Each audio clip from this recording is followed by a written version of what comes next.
Hello, everybody, and welcome to Act 3 on CHLY 101.7 FM. I hope that you're all doing incredibly well today. I know that I'm doing incredibly well today because I'm here with all of you. So thank you so much for tuning in.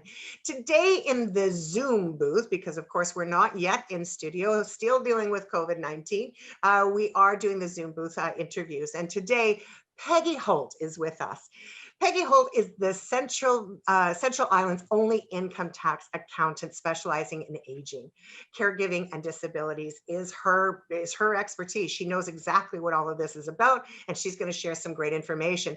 Up until COVID, she was holding regular group workshops for caregivers entitled Preparing Financially for a Loss of Independence, providing general information about financial and the administrative side of accessing private pay or subsidized care services.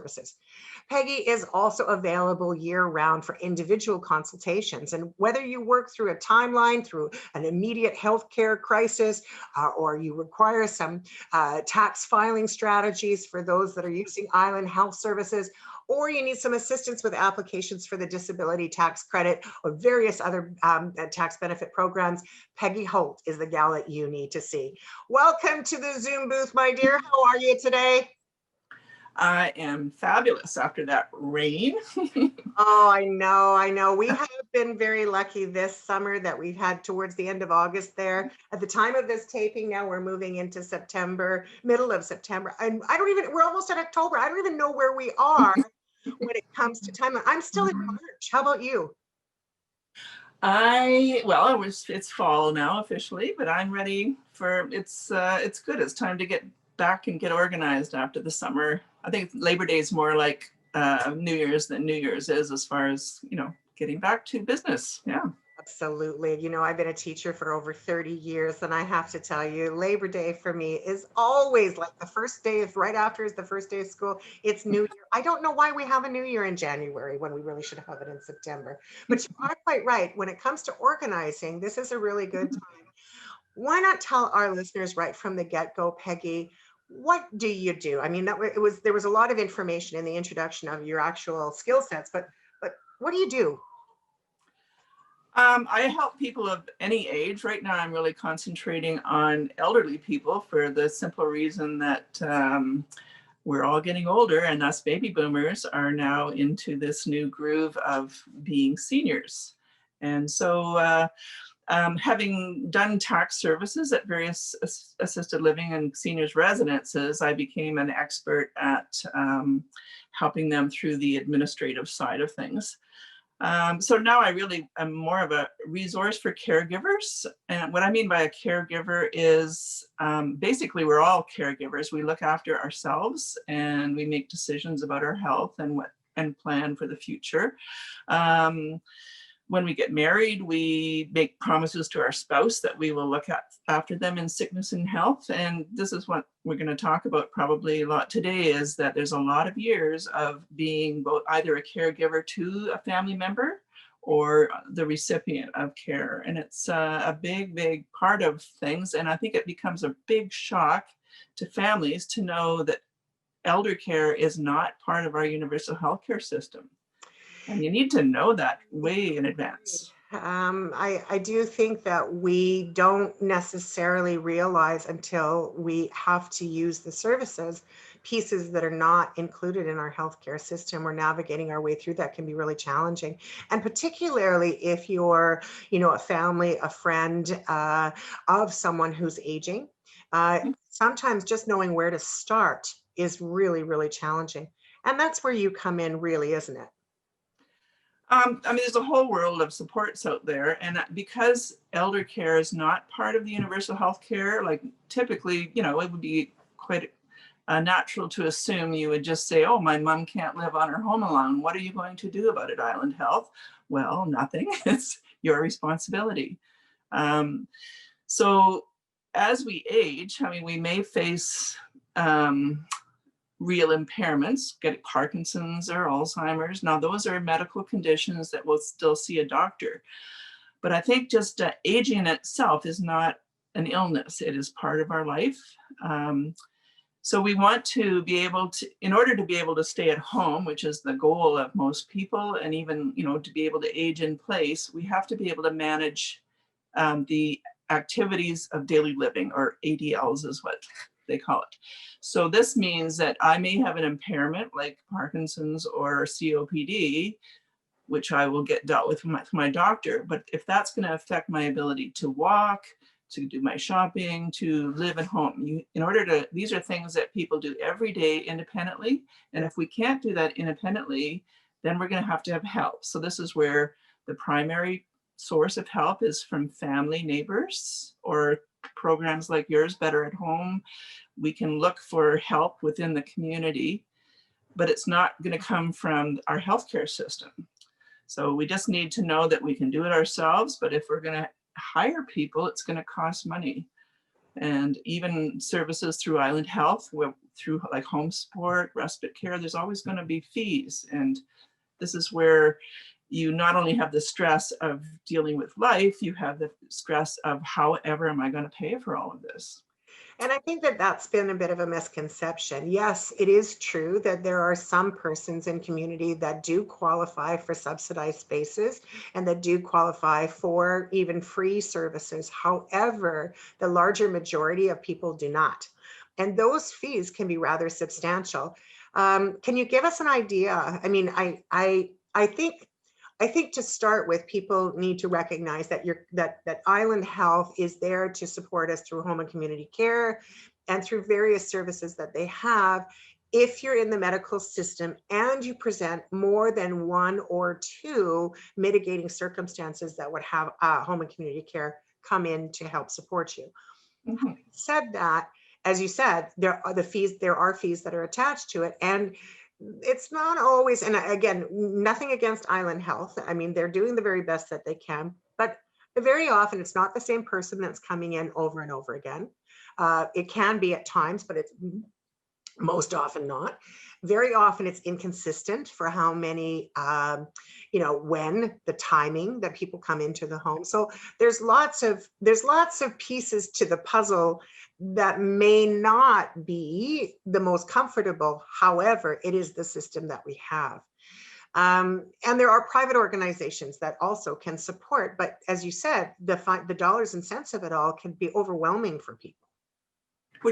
Maybe I should interview you. You're stealing all my thunder. Sorry about that. Okay, so life is a runway, not a journey. There's no destination that we're going to. God sets us on the earth when we are born, and he's going to take us at the end. And so I like to help people to understand, what can we do? What is the journey from here to the end of the runway? So the first step is what you're talking about, is home support. So if we're having difficulty with any of these daily living things, then we can, most of it happens by families. Yeah. And it's heroes. And there's a lot of emotional, it's stressful. But there's a lot of emotional support, things like the family caregivers associations, support groups that can deal with that. So what I try to do then is just pick in the big part of the stress is this financial stress, especially when you get to long-term care and they're going to, there might be involuntary separations. But let's start with home support.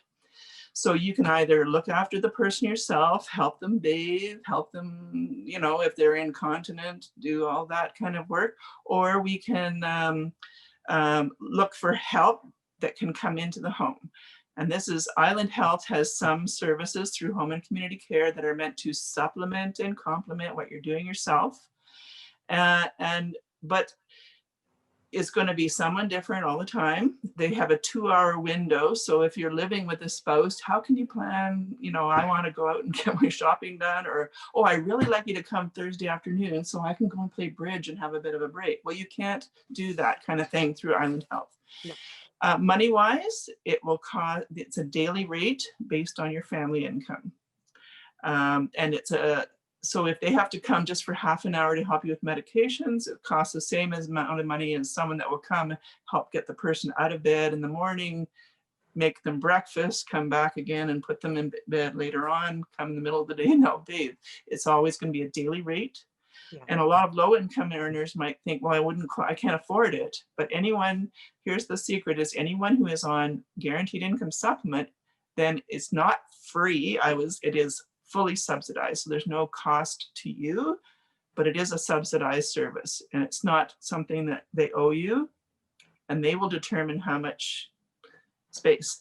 So then the other alternative is you can hire your own person that could come and sit with your spouse with dementia. You may want to be careful about having, workers' comp or whatever like that if you're doing it yourself. But there's a lot of very, very good businesses that, well, you and I, Kathy, through our Nanaimo Senior Services Network, are familiar with people like Bayshore Health, CBS, is it with Steve? Used to be We Care. Yeah. We have a lot of, and those ones, then they're going to charge an hourly rate based on the level of care. Like someone who's just a companion is going to be less than, a registered nurse. But you get to be the designer. This is what I want. I want someone here at 9 o'clock, and I want my Thursday afternoon. Oh, actually, and I want to go away for a weekend. Can you have someone come and stay with my spouse for the whole weekend? You're totally in control, but you're going to be paying for it. It is an eligible medical expense, so that'll help to mitigate some of the costs. But that's care in the home. So at some point, and everybody say, I'm gonna live here sitting in my easy chair forever. But then, at some point, sometimes it's not possible to stay at home. And this is where we say, well, here's some other doors that we might want to open. Yeah. Assisted living. There's not many subsidized spots for assisted living in Nanaimo, but there's all kinds of wonderful businesses like Berwick on the Lake, Lakeside Gardens, where you're going to pay, you're going to move in, you don't need a car because they've got a bus that can take you around. I really try to recommend that people do this rather than staying in their home where they may not eat well and have isolation. Like, it would be a really good thing to move there. You still have your own place, but you have someone there to help you if you need it. You don't have to worry about food, so you have all of the someone else help paying you. But it's a really nice option, but can you afford it? It's going to be 20. That there is quite a bit of variety in our communities, and in most communities in the province, they do have independent living facilities, like you mentioned, like Berwick, like Origin, like Lakeside Gardens, like Long Lake Chateau. There's a number of different ones that are available, some of which have elevations. So you come in independent, and then over time you move into, assisted living. We've had many programs. I invite people who have listened to the program to go back and to listen to some of the archive programs that are available on YouTube in regards to those kinds of options. But I think that the important piece, Peggy, for this is that while these options are fantastic, some of them are pricey. Are there any subsidies available, do you know of? Absolutely. Okay, can we talk a little bit about, some of the dollars and cents about, and not necessarily that, I can't imagine you'd be able to give me the pennies that go with it, but is there percentages? Like, how can these become more affordable for people? Okay, so if someone moves into an assisted living privately placed, you're going to pay market rent to the facility. But because you're in a rental situation, one thing and I help people consider the whole thing even when making it. Maybe we can get some money from the Ministry of Housing through a SAFER grant. This is meant, and that will be depending on anyone who's paying more than a third of their income on rent, even in the community, can apply for a SAFER grant that will help. What exactly is the SAFER grant for listeners who may not be clear on what that is? You said that it's for anybody who's SAFER is shelter aid for elderly renters. So you have to be a renter, not a homeowner. So if you sold your house, now maybe that can help you afford to pay these monthly fees, and then it would also allow you to have So it's not exact, it's not like a sub, like you don't have to be low income or have no money in Well, the you do, yeah, you do have to, it is based on, yeah, lower, the higher your income, the less it's going to be. So if you're paying more than a third of your money, of your income in rent, this is something to consider. but you can have a Uh, savings account that's substantial and still qualify for safer? It's not based on your assets. It's based on whatever you're filing on your tax return, which is the reason why I'm sort of being a navigator, because everything health-wise is going to come together on your tax return. So it's not, you can have $1 million home on the waterfront and not have income, but still get. And still qualify for things. Yeah. Another way of saving money is anyone who does move into assisted living or even within their own home and they're paying wages for help get to claim what's called attendant care. So anyone who lives in one of the assisted living retirement places who qualifies for the disability tax credit will not only save the $1,650 a year that the disability tax credit would save, but it also opens up their ability to claim the wage portion of their monthly fees. So a lot of what you're paying when you go to assisted living is for the food preparers, housekeepers, the activity person. At the end of the year, they give you a receipt that breaks down what portion of your fees were paid for these wages. And then you can claim up to $10,000 of that. Wow. So that saves another $2,000 possibly of income tax if you pay taxes. That's a big deal. That's a really big deal. Yeah. So what you're saying then is, I always thought the disability tax credit was for people under the age of 65. Oh, no. It's for everyone. It's for families with children with autism, someone who's had a workplace accident that, can't walk, or anyone that can't walk. It's really to do with, this is, we're going to the tax side of things, but the disability tax credit is I have impairment and it's not about my impairment.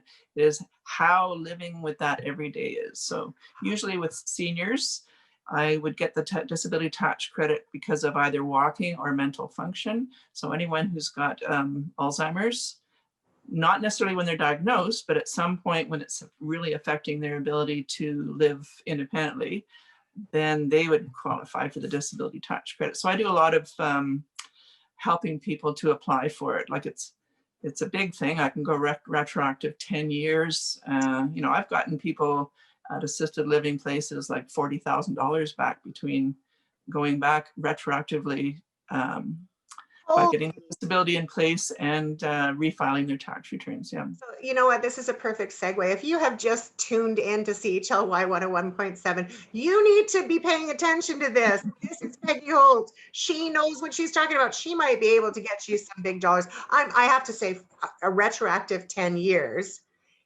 is massive, Peggy. Yep. For some people, right?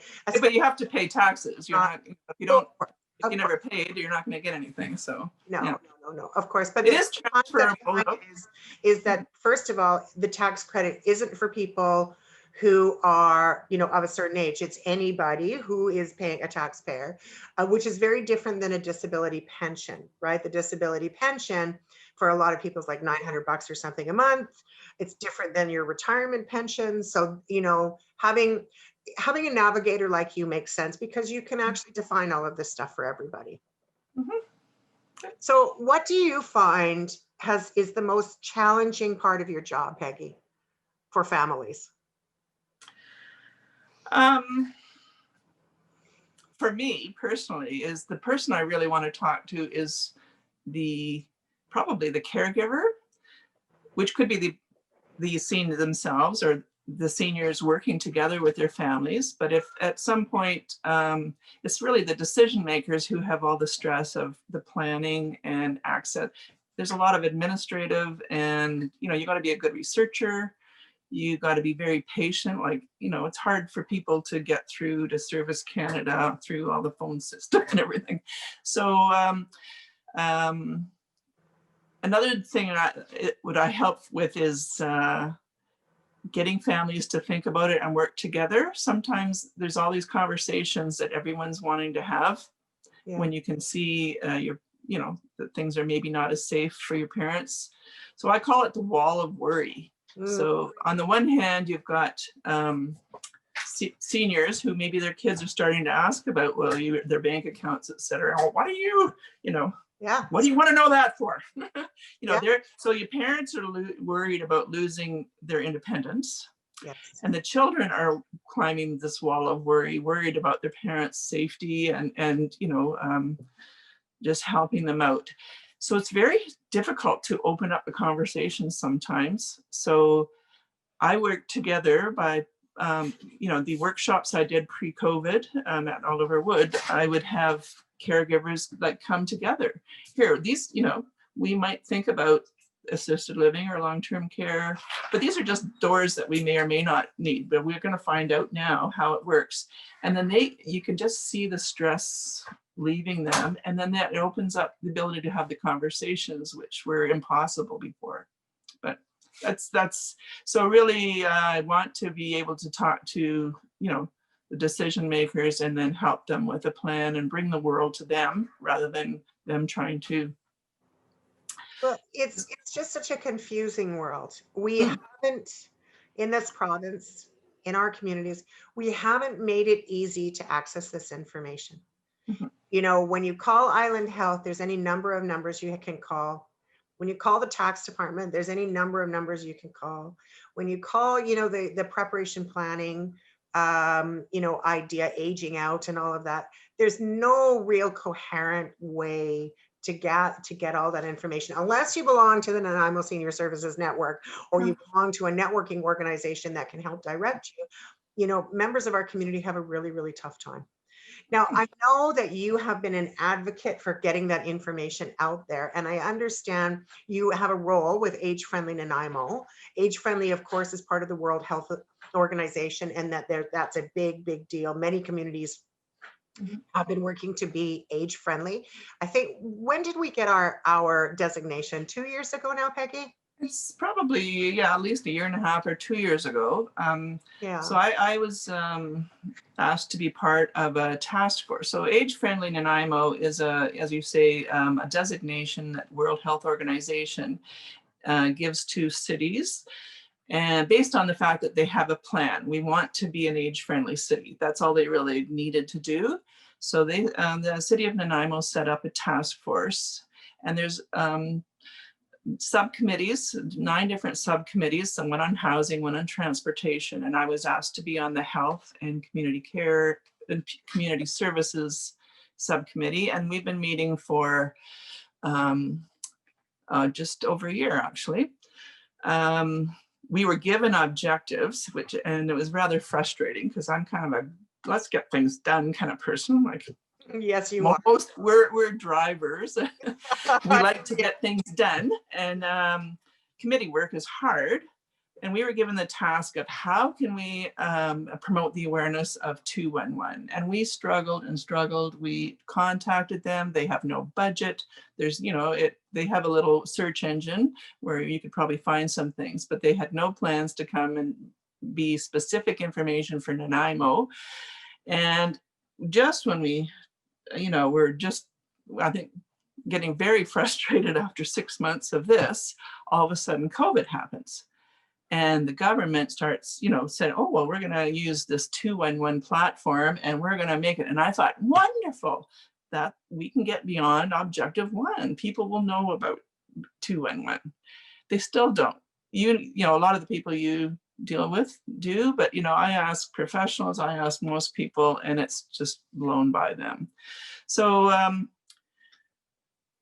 our subcommittee said, we looked at what does Victoria have? What does Parksville have? Victoria has a lovely 56 page directory but it was a grassroots organization that sort of populated this and built it, and they put it out in print every 2 years. It's lovely, lovely, complete source of information for Victoria. Parksville has the SOS, this Society of Services. So they have a brick and mortar place that is supported by the community. It is funded by a thrift shop. The business community supports it. So if you need anything in the way of going to a program or finding information, there was a place to go. Nanaimo had nothing. So it was the goal of our subcommittee. What we need is this you know, can we use the template? We have no budget or anything. We need a nice manual that people can have that lists everything, all the websites, phone numbers, and as far as a source of information for seniors. And I'm happy to say that Seniors 101, who's another let's get it done kind of thing, went ahead and decided, you know, we're going to have a Nanaimo directory, and it's going to be online and in print. And so our committee helped to populate it with all the useful information. I worked with Island Health. So here's the final little book. It's a half size, purse size. I was able to get Island Health to provide I just used their rack card and presented it to them. You need to be part of this because you are one and only one source of support for seniors, but here's how you access it. So there's one single number. I can tell you what it is. Anyone who thinks that they want to explore services, there's a community access number that they will direct you to whatever Island Health has to offer. That's the phone number is 250-739-5749. And so that's how you get it. As we'll get you to, I usually try to get everybody to grab a piece of paper and a pen. So we're going to repeat that number again in a minute. But before we do, and because this is actually on radio, so you know, those that are watching this on YouTube, thank you for joining us on the YouTube rebroadcast of this program. Having said that, on the radio, the booklet that Peggy is referring to is about what, 5 by 7, would you say, in size? Well, you take a regular piece of paper, fold it in half. So it actually fits in your purse. It's in it, you know, it's not a throwaway one. You don't have to read the bulletin to, you know, and throw it away on the day that their particular one. The really interesting thing is, you know, it is all funded. It's going to be ongoing. It doesn't rely on grant money. It's free. It is a business adventure of Seniors 101, and it's paid for by advertising. And for instance, my services are one of the ads in here. I got a nice spot on page 3. Perfect. It's also, but it's all about the community working together. And the mayor has a whole letter involved in this. So we're trying to bring all these various parts so that Nanaimo is working together.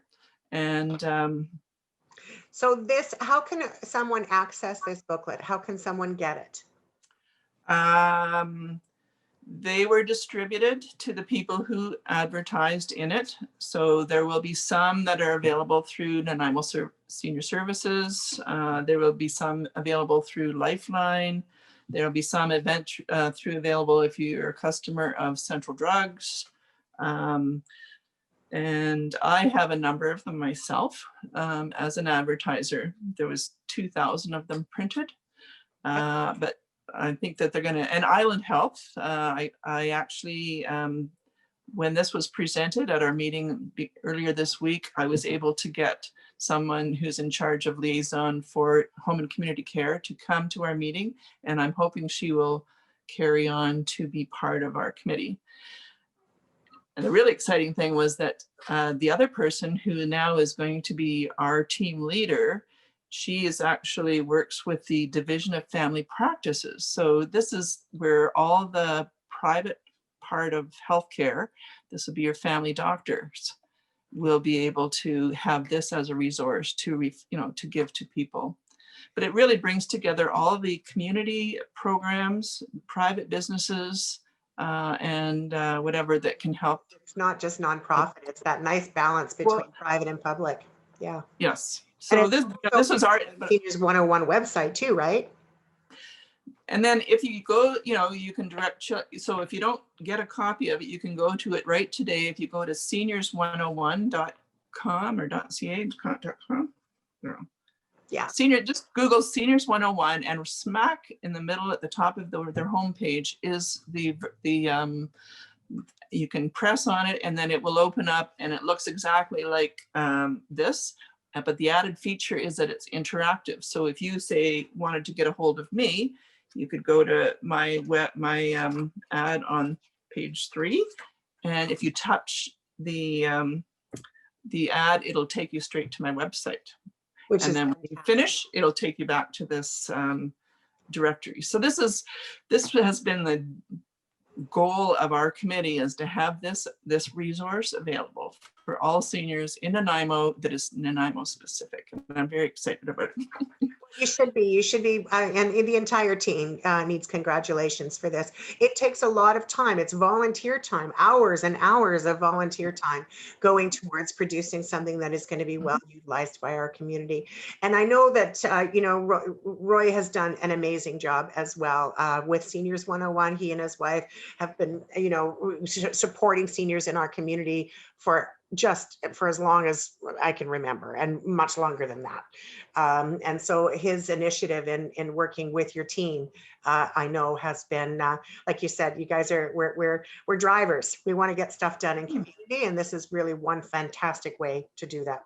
Yes, there are other resources in community, but they're not easy to find. And so if you have an opportunity to find something easily, that's what we would just, I think, Peggy, yours and my goal is to make things easy for people, right? Mm-hmm. And age friendly isn't just being age friendly for being an older adult. Age friendly is also, going to help mom and kids, right? I just became a grandmother for the second time recently. And I want to know that my granddaughter, or my daughter-in-law, would be able to, although she doesn't live here, but would be able to have her two children going through the aisles in the stores, going to different parks and areas, and feel like she can get around easily, the same way one of my dearest friends has Parkinson's disease and has to be in a walker wherever he goes. I think that we are doing our community such a service by being age friendly. There's also openings for that too. I think you're looking for community members for age friendly as well, are you not? There's lots of room for volunteering. Tons. And if it's something as simple as taking your neighbor a meal, if they're on their own or something, I always make up extra and take it next door to my neighbor. There's just lots of ways. Meals on Wheels, there's lots of ways to volunteer. So I'm just age friendly specifically, right? And age friendly specifically, aren't you guys looking for some? Well, they're always looking for committee members. So this is where there's all these teams, and I'm just excited now that we started off with like 25 people at our first meeting, and then it dwindled down to 3 of us. But now we have this new team leader who then has access to all the family doctors, which is going to be a great collaboration. But having both her and this nurse from VHA sitting with us when we brought this out, I wanted Island Health, because they used to hand out lists, to people that are going home. But, of course, anybody, I'm sure you're very familiar. I'm a driver. I'm self-employed. I have my own code of ethics, and I am passionate about what I do. Yeah. Whereas if you work for someone or even volunteer with Alzheimer's or Better at Home, then there's all these policies that just sometimes hold you back. So let's go back now. Let's go back to what your expertise is, right? And to go back to, I mean, I can tell you that one of the things that I've had the experience with is that when I was in a home, of course, my role for Better at Home is not the same as it was. I have a different role at this time and have now for almost 2 years. But what I know for sure is in being in people's homes, the confusion that people have about pre-planning and trying to understand where to go and what to do when they're themselves either the aging adult or they're, as you said, the family member, right, is trying to navigate the system, and trying to navigate the financial system can be really challenging for people. They don't know what they're up against. They don't know where to find the information. So having this little booklet is really terrific, but really your expertise, you have a really solid understanding of how people can best be supported. And what kinds of things do you recommend for people? I know you were talking about doing webinars and workshops before COVID, and then COVID come along. You know, how are you getting that information out to people? Well, if COVID carries on, which it seems like it's going to be here for quite a while, then I'd like to restart the workshops that I do, because in an hour and a half, you can get a whole overview of what we're dealing with. So the topics I would cover, the very first thing before I even talk about money or health is documents. Yes. Making sure that you want to make it easy. Who's going to speak for you when you can't speak for yourself? So people are quite familiar with power of attorneys and wills, but 70% of Canadians don't have a will. And so a power of attorney can step in, but you have to know about this before. You don't wait for a crisis, but you're really making it difficult for people to help you if you lose your competence and you don't have a legal one. A power of attorney can deal with legal matters and financial matters. They can write checks and pay your bills and sell your home, whatever. But that's all they do. There's a new one called health representation agreements. And this is where you can nominate someone who will speak for you on personal care and health care. So doctors would know who to deal with. This is a very good thing to have. I would suggest a source of information, anyone that really wants to find out about these health representations. There's an organization called NIDUS, N-I-D-U-S, and they have some very good videos about why you would want to have a health representation agreement, and even will look after registering these for you. You don't need a lawyer to do this, but it's a very important part of a health plan. So, but this is one part of a bigger topic called advanced care planning. Various organizations here in Nanaimo put them on. I think hospice does. The family caregivers of BC have it on a virtual one, I think, coming up soon, if you want to look up their website. I actually went to one that VIHA or Island Health put on, and I came away way more confused than there. So there's two different, the difference between there's a health representation agreement that if you have a power of attorney and will already in place, then you can name someone, and it can be someone different specifically for those things. There's another health representation that's for people that don't have a power of attorney and go into incompetence. So rather than tying things up and making it really difficult to go through a committeeship and trustees, if a person they may not have the competence to be able to sign a power of attorney, but they know that they need help. I know I need help, and I want my daughter to be my decision maker. And so what this does is it allows the person to have not only the ability to help them with personal and healthcare matters, but there's also a limited amount of ability to be able to deal with their bank accounts and things. Not as full as a power of attorney, but so people that have slipped into incompetence and are not able to and don't have a power of attorney then can have someone that can help them manage life, and then it'll unclog our system. We don't want to have committeeships for just people that are have family. Important. My mother passed away in 2002, Peggy, and when she did, about, I would say 6, maybe 8 months before she passed away, she basically just she and I went to the bank and we put my name on all of the accounts so that I could still pay her bills and do things for her. At that time, there wasn't, and if there was, it wasn't delivered to me in the way of information. No one told me that I needed a power of attorney.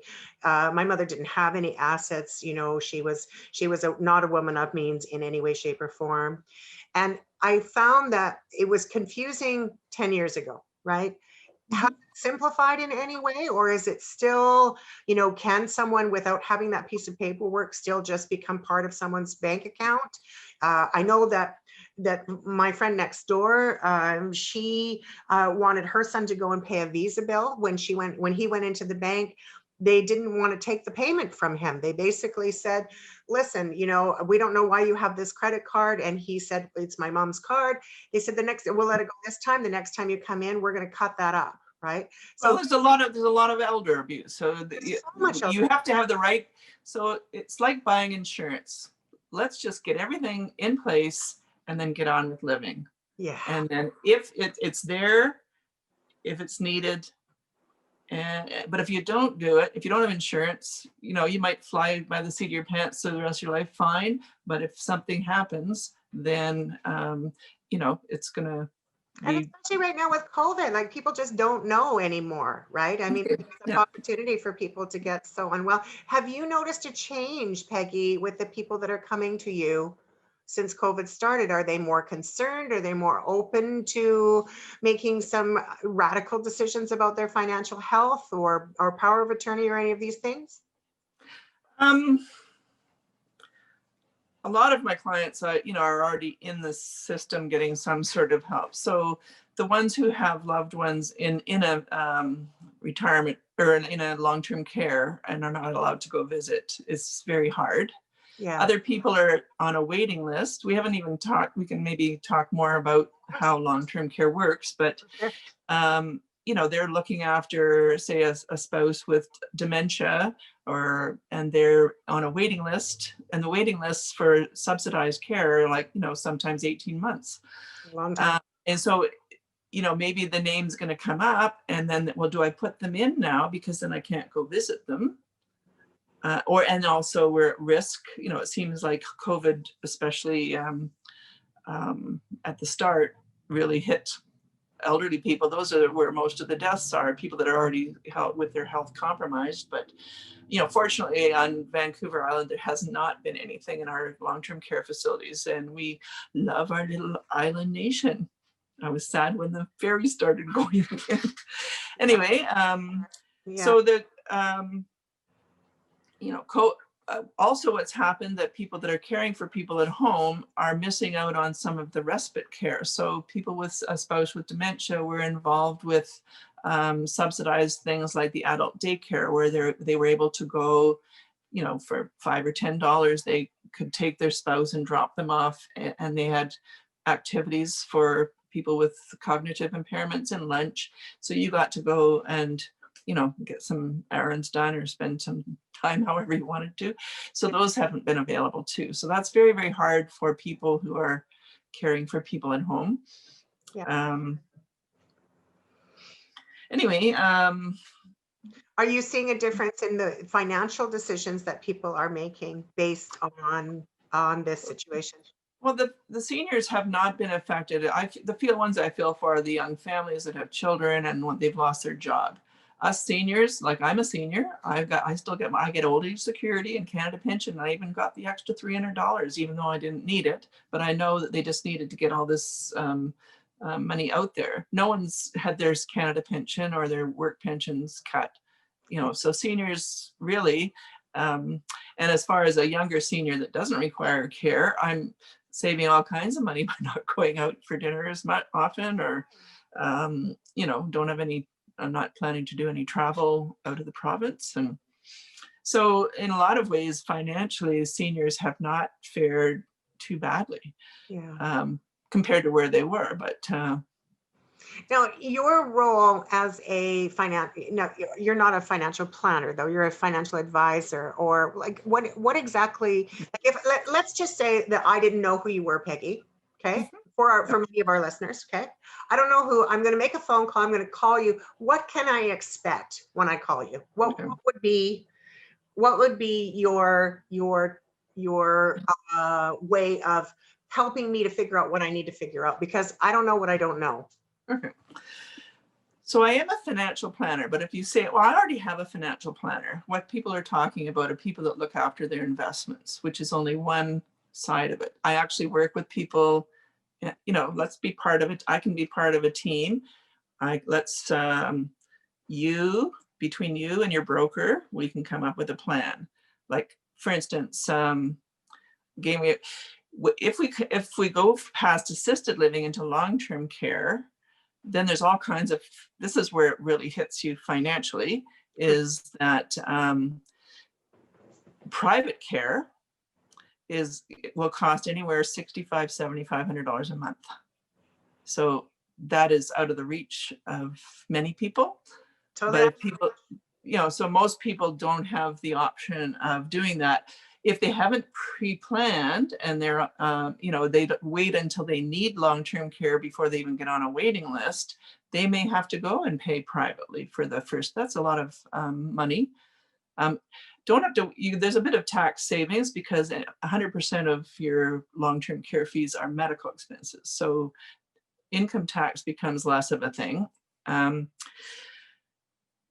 if there's an involuntary separation, this is what happens when one spouse goes into care, the other spouse stays at home, and all of a sudden now we have to, so long-term care, if it's in a subsidized bed, will cost anywhere from about $1,160 up to $3,400 a month. But it's still, all of it is subsidized. Whatever you're paying, it's subsidized. How do they figure it out? They look at just the income tax return of the person that is in care. And they're going to say, I'm going to take 80%. So the nice thing in Canada is it's self-affording, 80%. And but that's a lot of money. What happens to the person that's staying at home? Are their expenses going down? So it's a real shock to find out that you actually have to pay privately or for public if you got to know this long before you need it. So let's break that 80% down just for a second. So that has been the experience of some of the elders I've worked with over the years, where, they had a shared tax return. Line 150 was their number.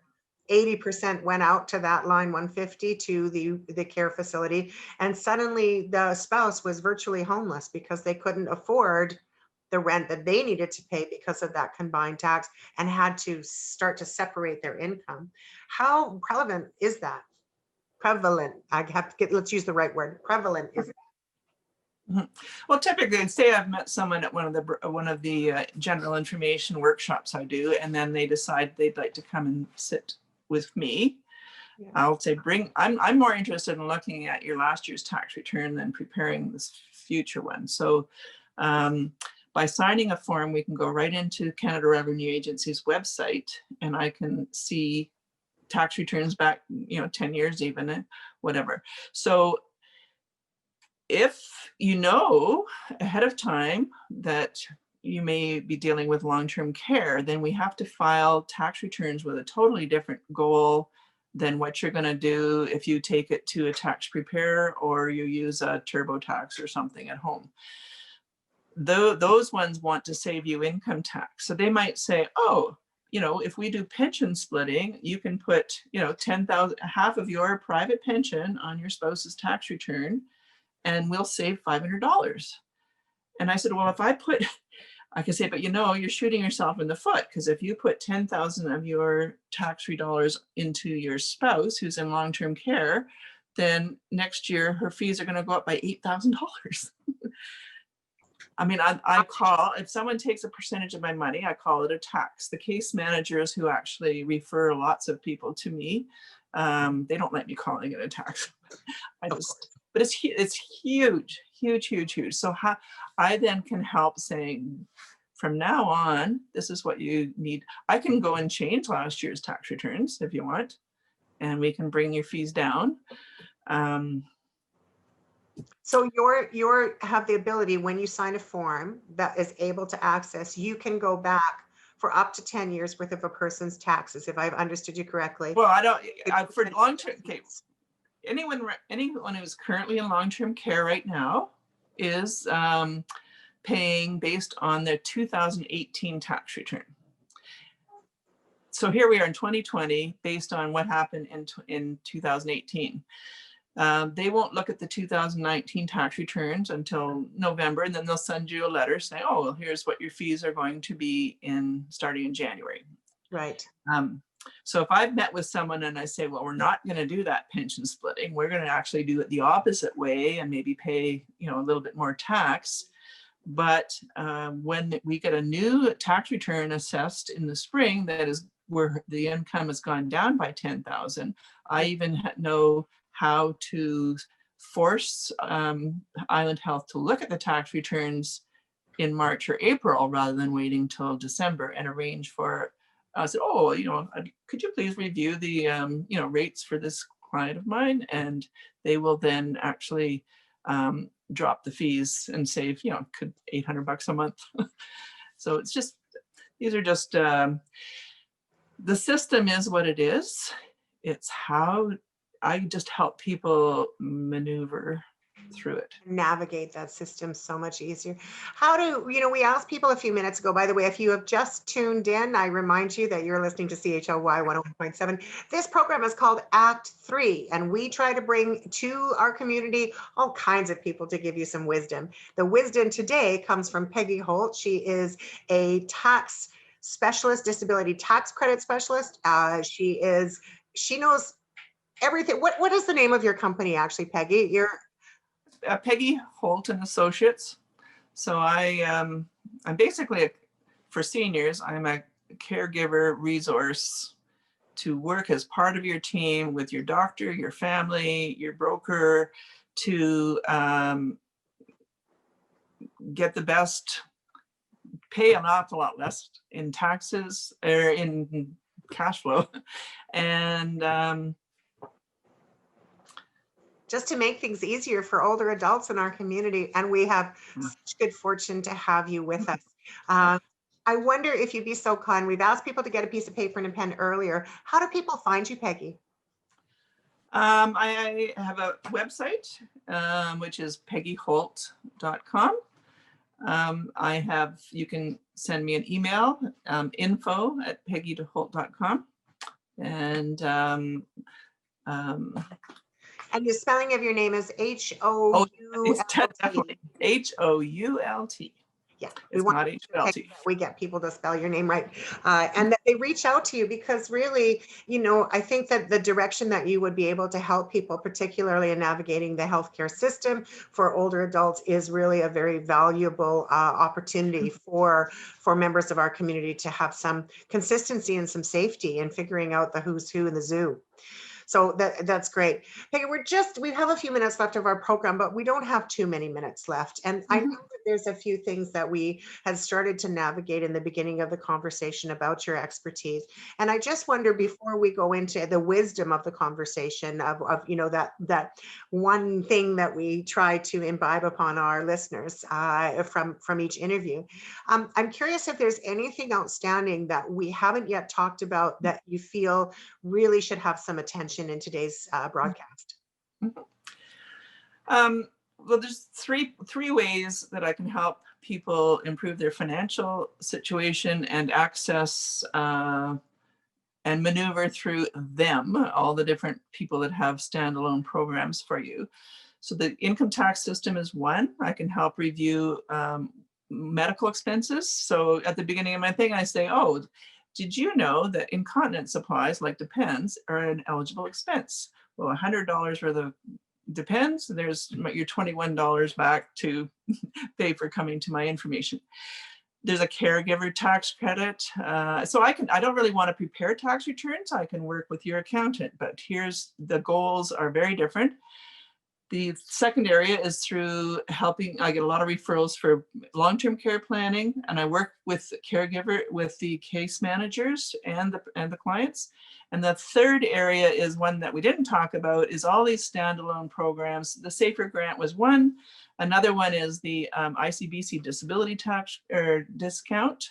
I can get a 25% discount for people, and I have the SAFER grants.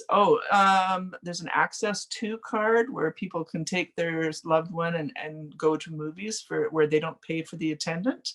And both Air Canada and WestJet, you can go on a vacation with your spouse with dementia and you can go for free. So there's just a whole world of things. And typically people will, after I've seen them, say, well, why didn't they tell me? Well, because who are they? They got the things and they're just waiting for you to come to them. And people just miss out on so many things just because of lack of awareness. Pretty excited about that idea of having a caregiver fly for free to be able to travel when we're able to travel once again through COVID. Like, I'm sure that most people were not, I know I wasn't aware of that. And I think that that's brilliant that someone has an opportunity to be able to support their loved one in that kind of a way. People love to travel, right? And they love to be able to find ways that they can understand. I mean, I know how expensive it is for independent living and for assisted living, you know, outside of it. But there are ways that if we reframe it sometimes, you know, yeah, it might be that you have to sell your home in order to qualify for some of these locations. But the payoff, do you need to be in your home, or do you need to look after yourself in a way that is, you know, where you have companionship, where you have your meals supported for you, where you are not, you know, I always say to my son, I adore my kid. I think he's wonderful, but he's more than capable of looking after himself. He doesn't need my house in order to do it. Right.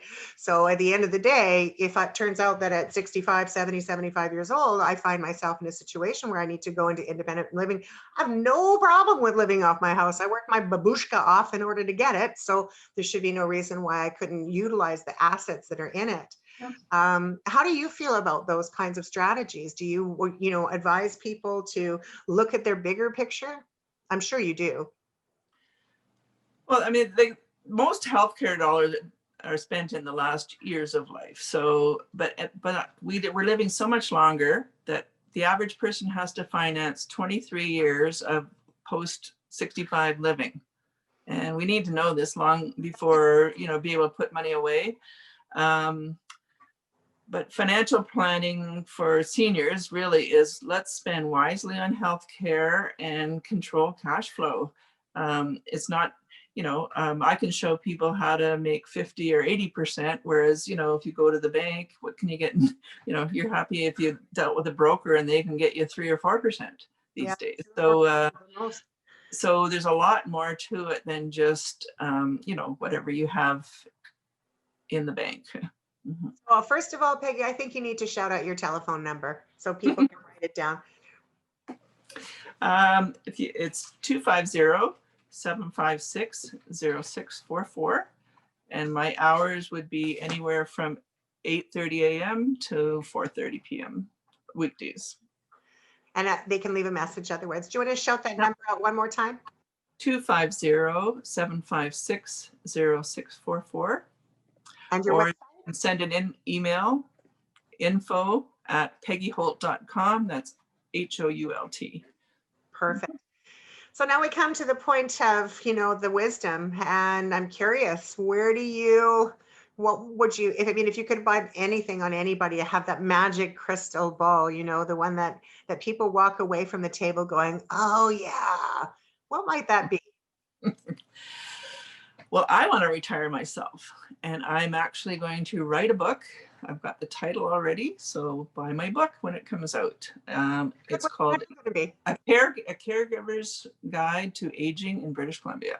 Wonderful. So, congratulations on that concept. Wonderful. How far along are you in the process? I've got the introduction. I have lots to do. And I need that's how it goes. But that's an important piece, because caregiving, you know, it's an unsung hero job. Well, I just want, just as this will be more of a guide, like a how-to, not a full listing. So it's sort of the complement to something like the new directory, which has listings, but really you don't look at it and think, well, what is it? Why would I need that? So this is just going to be everything you need to know that I could be providing people, that I do over and over again, but that would be a good way for understanding how to maneuver through all these various people. Have you found that in your learning regarding the maneuverability, has there been one thing that has just bugged you the most about it, and that you would want people to avoid if they could? Don't wait for a crisis. Get an assessment from and your home by Island Health, because if you wait and you end up in the hospital and then you're released from the hospital to go home, you will not go home to subsidized home support. You're on your own. So if you at least were assessed when things were, if you could see that, they will do a financial assessment and send an occupational therapist, and you are now assessed, and they will offer you what, you don't have to take it, but here's what we can offer you. So if there is a crisis and you end up in the hospital, when you come home, you've already gone through that process, so they can set up home support immediately. Yeah. And don't think you can do it all on your own. Like caregivers yes. think I can handle this, and I've been doing it. And get help. Put things in place. There's so many things that you can put in place in your home to make it safer, healthier. Use all the different delivery services. Maybe with COVID now, people are used to now getting their groceries delivered. Get a housekeeper. If you're moving and it's going to be a huge job, I just recommended to a client a brilliant company, Delaney Relocations. They will come and help you pack. You just sit on the couch and say, well, that's going to go to the bedroom, and that's going to the salon, and that's going to the garden, and plus it'll help motivate her to get things done. So there's just, this is where with the Nanaimo Senior Services Network, if you go to their site, I think it's nssn.com. nssn.ca. .ca. Yeah. There's all these private options that can help to make it safer and happier and healthier for you to live longer, at home. And the best thing that you can do is work with your family and work with Peggy Hoult. So make sure that you reach out to her. Peggy, it's been a privilege to have you on the program today. Thank you so much for sharing your wisdom with us. The information that you gave today was just fantastic. I know so many people in our community will be thrilled that they tuned in today. So really, I appreciate your time in sharing your information. One last time, I'd like you to shout out your telephone number and website for people that might not have had their piece of paper handy. And then we're going to be closing the show for the day. So I'm Peggy Hoult of Peggy Hoult and Associates, and my phone number is 250-756-0644, and my email is info@peggyhoult.com. Fantastic. Well, thanks again, everybody, for tuning in to Act 3 today. We are very, very pleased that you joined us. Please join us next Monday at 1 o'clock. Our show is always on 1 o'clock on CHLY 101.7. You can also access programs and archive programs on our new YouTube channel. You'll find that YouTube channel at Act 3 Media Productions. Just type it into YouTube. You'll find it there. And if you are watching us on YouTube, please be sure to subscribe. We are also very excited about our new television program, which is still a work in progress. We were hoping to have it out about a week or two ago. And of course, technologically speaking, we're a little bit behind, but we're almost there. So it won't be long. So please make sure you tune into Shaw Spotlight. And of course, the recording will also be on YouTube. Thanks again for tuning in today, everybody. We'll see you next time on Act 3.